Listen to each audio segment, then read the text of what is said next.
CST, une date commémorative qui a forcément fait beaucoup de peine à tous les amoureux de rugby, un peu partout sur la planète. Le lendemain de la clôture du tournoi des 6 Nations, une foule nombreuse s'est réunie à Paris pour rendre hommage à Federico Aramburu, ancien joueur de rugby célèbre et international argentin venu s'installer en France il y a de nombreuses années. Le 19 mars 2022, ce dernier a perdu la vie dans les rues de la capitale, abattu de plusieurs balles après une altercation avec Loïc Le Priol et Romain Bouvier, deux militants d'extrême droite, interpellés depuis. Si l'affaire n'est pas encore réglée et que la justice doit encore faire son travail, la ville de Paris a décidé de rendre un hommage appuyé à Federico Aramburu, un an jour pour jour après sa mort.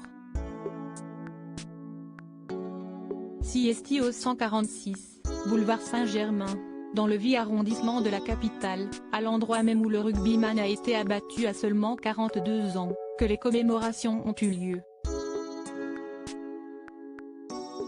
Une plaque a été dévoilée et sur laquelle on peut lire « Jamais plus une famille ne devrait être endeuillée à cause des idées et de la haine qui nichent dans les fanatismes comme celui de l'extrême droite ».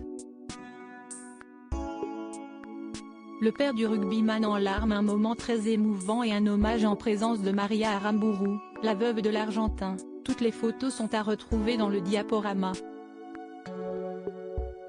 Très forte dans ce moment forcément compliqué et qui a dû ressasser de nombreux souvenirs, la femme du défunt était accompagnée des parents de ce dernier.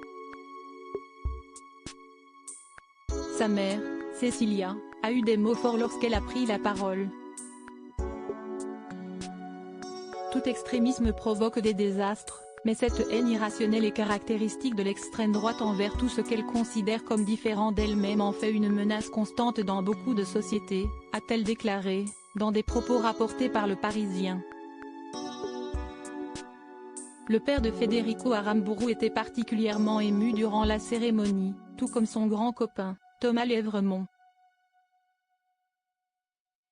Plusieurs personnalités du monde du rugby, à l'image de Bernard Laporte ou encore Pierre Rabadan, le compagnon de Laurie Delhostal, étaient présents pour ce dernier hommage à un rugbyman aimé de tous.